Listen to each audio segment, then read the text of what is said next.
नमस्कार दोस्तों। आज बात करेंगे उत्तर प्रदेश के मुख्यमंत्री योगी आदित्यनाथ के बारे में। अब भारतीय जनता पार्टी में ये चीज स्थापित हो चुकी है कि नरेंद्र मोदी के बाद अगर कोई सबसे लोकप्रिय नेता बीजेपी में है तो वो अमित शाह हैं या फिर योगी आदित्यनाथ हैं। असम के मुख्यमंत्री हेमंत बिस्वा शर्मा भी उसी लाइन पर चल रहे हैं, लेकिन योगी आदित्यनाथ की जो लोकप्रियता देशव्यापी अब इस समय हो चुकी है वो अद्भुत है। किसी भी राज्य में चुनाव हो जाए, कर्नाटक में चुनाव हो तो योगी आदित्यनाथ की डिमांड रहती है। अभी देखिएगा राजस्थान, मध्य प्रदेश में जब चुनाव होंगे तो योगी आदित्यनाथ आपको सबसे ज्यादा रैलियां करते हुए नजर आएंगे। योगी आदित्यनाथ ने एक लक्ष्य बनाया है कि 2024 में प्रधानमंत्री बनाने के लिए नरेंद्र मोदी जी को वो 80 की 80 लोकसभा सीटें जीतना चाहते हैं उत्तर प्रदेश की। बहुत बड़ा लक्ष्य है, असंभव सा नजर आता है। लेकिन योगी आदित्यनाथ का जो रिकॉर्ड रहा है और जिस तरीके से वो काम करते रहे हैं, उसके अगर देखें तो ये असंभव नजर भी नहीं आता। ये हो सकता है, इट मे बी पॉसिबल। शुरुआत से बताऊंगा, कुछ आंकड़े बताऊंगा और फिर स्थापित करने की कोशिश करूंगा कि क्यों योगी आदित्यनाथ इस आंकड़े को मीट आउट कर सकते हैं। 2014 में नरेंद्र मोदी प्रधानमंत्री बने। उस समय योगी आदित्यनाथ सिर्फ एक गोरखपुर के सांसद हुआ करते थे और 2014 में जब यहां पर 80 लोकसभा सीटें थी उत्तर प्रदेश की, उनमें से 71 सीटें जीती थी भारतीय जनता पार्टी ने। तब तो योगी आदित्यनाथ को इसका कोई क्रेडिट नहीं मिला था, क्योंकि योगी आदित्यनाथ केवल एक सांसद थे गोरखपुर से और यहां बीजेपी की सरकार भी नहीं थी, अखिलेश यादव की सरकार थी। तो इस तरीके से क्रेडिट इस बात का था कि नरेंद्र मोदी के करिश्मे पर 2014 में जो देशव्यापी तख्तापलट हुआ था उसका असर उत्तर प्रदेश पर भी हुआ था। 2014 में 5 सीटें समाजवादी पार्टी को मिली थी, 2 कांग्रेस को मिली थी और 2 अपना दल को मिली थी, जो बाद में बीजेपी की सहयोगी पार्टी भी बनी।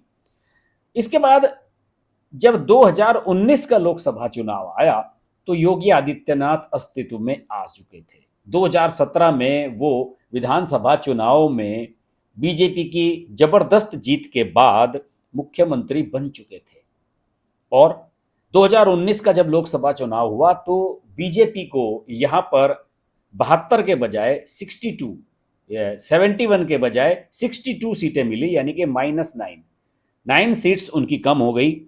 बसपा की 10 सीटें बढ़ गई, जो कि 2014 में 0 पर चली गई थी। समाजवादी पार्टी की 5 सीटें पहले थी, 5 ही उनकी फिर रही और कांग्रेस की 2 सीटें मिली। यहां एक बहुत महत्वपूर्ण चीज जान लेना जरूरी है कि 2019 के लोकसभा चुनाव में समाजवादी पार्टी और बसपा ने एक महागठबंधन बनाया था, जिसमें आरएलडी और कई छोटे छोटे दल भी शामिल थे। इस गठबंधन ने योगी आदित्यनाथ को बहुत मुश्किलें पहुंचाई और उस समय सबको यह लग रहा था कि उत्तर प्रदेश में आधी से अधिक सीटें ये गठबंधन जीत लेगा। लेकिन उसके बावजूद भी भारतीय जनता पार्टी यहां 62 सीट जीतने में सफल रही, जो कि कम नहीं है। 80 में से 62 सीटें जीत लेना कोई आसान नहीं है। और योगी आदित्यनाथ का करिश्मा ये देखिए कि सीटें कम मिली हों भले ही, लेकिन जो मत प्रतिशत रहा वो मत प्रतिशत बढ़ गया और बीजेपी को यहाँ 49.98% वोट मत प्रतिशत यहां से मिला। 9 सीटें कम जरूर हुई गठबंधन की वजह से, लेकिन मत प्रतिशत बढ़ गया और जो मत प्रतिशत था वो पिछले चुनाव से 7.35% ज्यादा था। तो आप समझ सकते हैं कि बीजेपी के प्रत्याशियों को वोट तो खूब मिले, लेकिन इस गठबंधन के प्रभाव की वजह से सीटें थोड़ी सी कम हो गई। जो आप सीधी सी बात है कि बसपा की जो 0 सीटें थी उसकी 10 हो गई, तो 9 सीटें तो बसपा की, इस तरीके से 9 सीटें तो वहीं पर कम हो गई। लेकिन सबका यह मानना था कि जो 62 सीटें भी आई हैं, 62 सीटें भी आई हैं 2019 में, उसमें बहुत कुछ योगदान योगी आदित्यनाथ का था। अब योगी आदित्यनाथ की बात कर लेते हैं। जब 2017 में भाजपा की फुल फ्लेज मेजोरिटी आई, बीजेपी ने 403 में से 312 सीटें यहां की जीती और 39.67% वोट हासिल किए, तो योगी आदित्यनाथ को सीएम बनाया गया था। यहाँ के जो विधायक थे, ज्यादातर का कहना था कि योगी आदित्यनाथ को सीएम बनाया जाए। अमित शाह ने यह बात खुद स्वीकार की थी उमा भारती से एक बातचीत में। उमा भारती ने अपने एक इंटरव्यू में यह बात साफ तौर पर कही कि ज्यादातर विधायक चाहते थे कि योगी आदित्यनाथ को सीएम बनाया जाए, इसलिए 2017 में योगी आदित्यनाथ को सीएम बनाया गया। और उस समय फिर मैं कहना चाहूंगा कि 2017 का जो चुनाव था वो चेहरे पर लड़ा गया था नरेंद्र मोदी के। मोदी लहर थी, योगी कहीं सीन में नहीं थे। खैर सीएम बन गए, लेकिन 2022 का जब चुनाव आया विधानसभा का, तो सब जगह योगी योगी हो रहा था। मीडिया ने, सभी ने इस बारे में बात जानने की कोशिश की कि योगी इतने लोकप्रिय क्यों हैं। तो लोगों का कहना था कि उत्तर प्रदेश की जो कानून व्यवस्था उन्होंने सुधारी है, उसकी वजह से यहाँ पर योगी योगी हो रहा है। गांव गांव में लोग देर रात में चले जाते हैं, बहू बेटियों को कोई दिक्कत नहीं होती है, कानून व्यवस्था इतनी बेटर हो गई है। इसी वजह से योगी आदित्यनाथ के समर्थन में लोग थे। और एक बार फिर गठबंधन बनाया समाजवादी पार्टी ने, उसमें आरएलडी, ओम प्रकाश राजभर और छोटे मोटे दल, इवन मुख्तार अंसारी जैसे जो माफिया हैं वो भी उसमें शामिल हो गए। बहुत सारे लोग शामिल हुए, कई मंत्री योगी आदित्यनाथ के, दारा सिंह चौहान, स्वामी प्रसाद मौर्य जो ओबीसी के बड़े नेता माने जाते हैं, वो लोग भी छोड़कर चले गए। उस सब के बावजूद योगी आदित्यनाथ के नेतृत्व में बीजेपी यहाँ 255 सीटें, 255 सीट्स जीतने में सफल रही, जो 2017 के मुकाबले 57 कम थी। इसमें कोई बात नहीं है, इसमें कोई संदेह की बात नहीं है कि 57 सीटें कम थी। 255 सीटें जीती, जो पिछली बार से 57 कम थी, लेकिन मत प्रतिशत में 1.62% का इजाफा किया योगी आदित्यनाथ ने।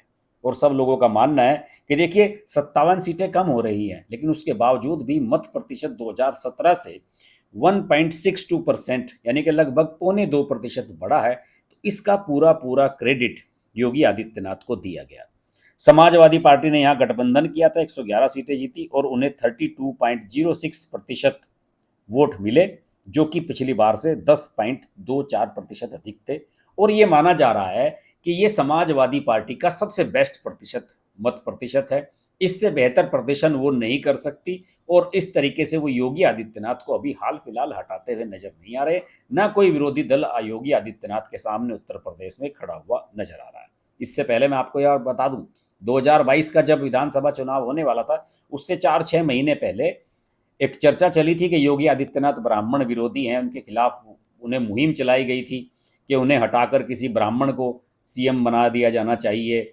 और समाजवादी पार्टी ने और बसपा ने तो ब्राह्मण सम्मेलन शुरू कर दिए थे कि साहब योगी आदित्यनाथ तो ब्राह्मणों के खिलाफ हैं, विकास दुबे जैसे क्रिमिनल को मार दिया है, वो ब्राह्मण था। अब क्रिमिनल्स का भी धर्म, जाति, मजहब ये सब ढूंढा जाने लगा है जब कुछ और चारा नहीं मिलता। लेकिन इस सब के बावजूद मोदी और अमित शाह की जोड़ी ने योगी आदित्यनाथ को भरोसा दिखाया उन पर, और योगी आदित्यनाथ को ही सीएम बनाए रखा। अब योगी आदित्यनाथ पिछले 1 साल से माफियाओं के खिलाफ जबरदस्त अभियान चला रहे हैं।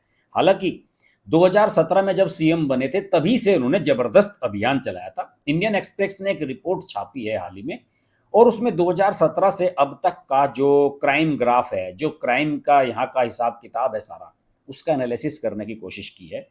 तो उसमें कई चौंकाने वाले आंकड़े सामने आए हैं। देखिए, पहले ब्राह्मणों का विरोधी इनको कहा गया, फिर अतीक अहमद जब मारा गया, अतीक अहमद और मुख्तार अंसारी के खिलाफ इन्होंने अभियान चलाया, बुलडोजर चलवाया। योगी आदित्यनाथ हैं तो इन्हें मुसलमानों का विरोधी कहा जाने लगा। लेकिन अभी हाल ही में पश्चिम उत्तर प्रदेश में मेरठ में जब अनिल दुजाना, जो गुज्जर क्रिमिनल था, उसको एनकाउंटर में मारा गया, तो इन सबकी बोलती बंद हो गई। जो पहले कहते थे कि ब्राह्मणों को मारा जा रहा है, फिर कहने लगे कि मुसलमानों को परेशान किया जा रहा है, अब सबकी बोलती चुप हो गई है। और इनके अगर रिकॉर्ड की मैं बात करूं तो इंडियन एक्सप्रेस की रिपोर्ट के मुताबिक 2017 में जब योगी आदित्यनाथ सीएम बने, तो उसके बाद से हर 15 दिन में एक बड़ा बदमाश एनकाउंटर में ढेर किया जा रहा है उत्तर प्रदेश में। 186 बड़े बदमाश एनकाउंटर में मारे जा चुके हैं, और 5046 यानी कि 5046 गंभीर रूप से जख्मी हुए हैं, जो मुठभेड़ों में हुए हैं। 2018 में जब योगी सीएम बने, 1 साल के अंदर ही सबसे ज्यादा 41 बदमाश मारे गए। 2019 में 34 मारे गए और 34 मारे गए, और 2023 में अब तक 17 यानी कि 17 मारे जा चुके हैं। आंकड़े बताते हैं कि कानून व्यवस्था में बड़ा बदलाव आया है। मेरठ जो वेस्ट यूपी का जोन है, प्रमुख इलाका है, और गौतम बुद्ध नगर जो वेस्ट नोएडा का आसपास का जो इलाका है, यहाँ बहुत ज़्यादा क्रिमिनल एक्टिव थे, उन सब को ठिकाने लगाया गया है। और सबसे ज़्यादा एनकाउंटर 1752 यानी कि 1752 एनकाउंटर मेरठ जोन में हुए हैं। उसके बाद गौतम बुद्ध नगर में 712 एनकाउंटर हुए हैं, 712 एनकाउंटर हुए हैं। वेस्ट यूपी में क्राइम हमेशा से ज़्यादा रहता है, और इसकी एक वजह यह भी रही थी कि इस इलाके में बसपा का बोलबाला था और सारे क्रिमिनल्स ने बसपा की शरण ली हुई थी, उनके संरक्षण में थे सारे के सारे क्रिमिनल्स। पूर्वांचल में यही थे अंसारी, मुख्तार अंसारी, अतीक अहमद, अफजाल अंसारी, इन सबको योगी आदित्यनाथ ने ठिकाने लगाए दिया है। कुछ अंदर हैं, कुछ ऊपर पहुंच चुके हैं। तो इस तरीके का एक अभियान इन्होंने चलाया। ऐसा नहीं है कि केवल इसी दम पर योगी आदित्यनाथ टिके हुए हैं, क्रिमिनल्स के दम पर ही राजनीति भी बढ़िया करते हैं, राजनीतिक कौशल भी उनका लाजवाब है। देखिए आजम खां के परिवार को किस तरीके से उन्होंने खत्म किया, ये एक बहुत बड़ा उदाहरण है। अभी जो हेट स्पीच वाला मामला है उसमें आजम खां बरी भी किए गए हैं, लेकिन उसके बावजूद भी उनकी विधायकी बहाल नहीं हो सकती, क्योंकि वहां पर उपचुनाव हो चुका है और उपचुनाव में बीजेपी के आकाश सक्सेना वहां से जीत चुके हैं। आजम खां के खिलाफ इतने मुकदमे योगी आदित्यनाथ ने कराए हैं, अभी 90 मुकदमों पर चल रहा है। अभी एक सड़क रोकने का, यातायात जाम करने का एक मुकदमा, उसमें 2 साल की सजा आजम खां को उसमें भी हुई हुई है। और आजम खां पर इसलिए सदस्यता उनकी बहाल नहीं हो सकती और ना वो भी चुनाव लड़ सकते। उनका बेटा जो स्वार विधानसभा सीट से एमएलए था, उसको भी योगी आदित्यनाथ ने इसी तरह से राजनीति में ठिकाने लगाया और वो सीट भी भारतीय जनता पार्टी का जो सहयोगी दल है, अपना दल, उसने उपचुनाव में जीत ली है। तो आजम खां के खिलाफ जिस तरीके से क्रमबद्ध तरीके से और एक जिसे कहते हैं कि बहुत ही कानूनी रूप से एक मजबूत तरीके से जिस तरीके से काम किया योगी आदित्यनाथ ने, उसका कोई जवाब नहीं है। और इसीलिए योगी आदित्यनाथ को अमित शाह और नरेंद्र मोदी बहुत ज्यादा मानते हैं। इसके अलावा अगर मैं 2024 के लिए उनकी रणनीति की बात करूं कि वो नरेंद्र मोदी को 80 सीटें कैसे जिताने का वायदा यहां से कर रहे हैं, तो उन्होंने इस पर भी बहुत बारीकी से काम शुरू कर दिया है। बीजेपी के जो प्रदेश अध्यक्ष बने हैं अभी हाल ही में, कुछ महीने पहले ही, भूपेंद्र चौधरी, उनके साथ मिलकर योगी आदित्यनाथ ने एक बड़ा अभियान चलाया। कुछ मंत्रियों को जो एक्टिव हैं, अपने क्षेत्रों में पॉपुलर हैं, पहले भी जो है पॉपुलर रह चुके हैं, सांसद भी रह चुके हैं, उन सबको चुनाव के मैदान में उतारे जाने की तैयारी चल रही है। जैसे जितिन प्रसाद जो कांग्रेस से आए थे, शाहजहांपुर वाली बेल्ट है, शाहजहांपुर, धौरहरा, यहाँ से ये एमएलए भी, एमपी भी रह चुके हैं, सांसद भी रह चुके हैं। इनको, जितिन प्रसाद अभी पीडब्ल्यूडी मिनिस्टर हैं, इनको कहा जा रहा है कि आप लोकसभा चुनाव के लिए तैयार रहिए। राकेश सचान है इनकी सरकार में मंत्री, उनको फतेहपुर से चुनाव लड़ाने की चर्चाएं चल रही हैं। दिनेश प्रताप सिंह को रायबरेली से, सोनिया गांधी वाली सीट से चुनाव लड़ाए जाने की चर्चाएं चल रही हैं। इसके अलावा जो विधानसभा के स्पीकर हैं सतीश महाना, 8 बार के एमएलए हैं, उनसे भी कहा गया है कि सर अगर जरूरत पड़ी तो आपको भी हम विधानसभा का चुनाव, लोकसभा का चुनाव लड़वा सकते हैं। इसके अलावा कुछ टिकटें भी काटी जानी है लोकसभा में। इस बार ऐसा नहीं है कि सारे सांसदों के टिकट रिपीट होंगे। 75 साल से प्लस के जो लोकसभा सांसद हैं, उनके टिकट काटे जाने की चर्चाएं अभी से शुरू हो चुकी हैं और इनमें मथुरा से सांसद हेमा मालिनी भी शामिल हैं। इसके अलावा कानपुर से सत्यदेव पचौरी, देवरिया से रमापति राम त्रिपाठी, बरेली से संतोष गंगवार जो वाजपेयी जी के समय के नेता हैं, प्रयागराज से रीता बहुगुणा जोशी, इन सब के टिकट भी काटे जा सकते हैं। और भी बहुत सारे लोग होंगे, मुझे नहीं पता, लेकिन अभी फिलहाल ये जानकारी सामने आ रही है। इसके अलावा कुछ और ऐसे नेता हैं या कुछ और ऐसे विधायक हैं जिनको लोकसभा चुनाव लड़ाने की तैयारी की जा रही है। जैसे कि पूर्व डिप्टी सीएम दिनेश शर्मा, ब्राह्मण फेस है और मेयर भी रहे हैं लखनऊ के, उनको चुनाव लड़ाने जाने की तैयारी चल रही है। शलभ मणि त्रिपाठी हैं विधायक, उनको भी चुनाव लड़ाने की लोकसभा का तैयारी है।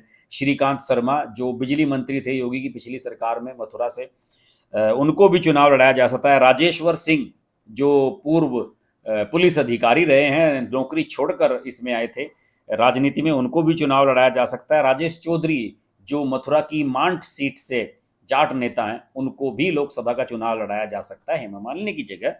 तो ये सब चर्चाएं चल रही हैं। दूसरे, योगी आदित्यनाथ अपने जिस काम में माहिर हैं, अपने कार्य कौशल में जिस तरीके से माहिर हैं, उसका जो सबूत है वो समय समय पर दोस्तों मिलता रहता है। इसका सबसे बड़ा सबूत तो मिला भी हाल ही में उत्तर प्रदेश के नगर निकाय चुनाव हुए। 17 नगर निगम है उत्तर प्रदेश के सारे बीजेपी ने जीत लिए। अब इससे ज्यादा बड़ी सफलता और क्या हो सकती है कि किसी का खाता नहीं खुला। बसपा और सपा कई जगह तो दूसरे तीसरे स्थान पर पहुंच गई, बहुत बुरी स्थिति रही।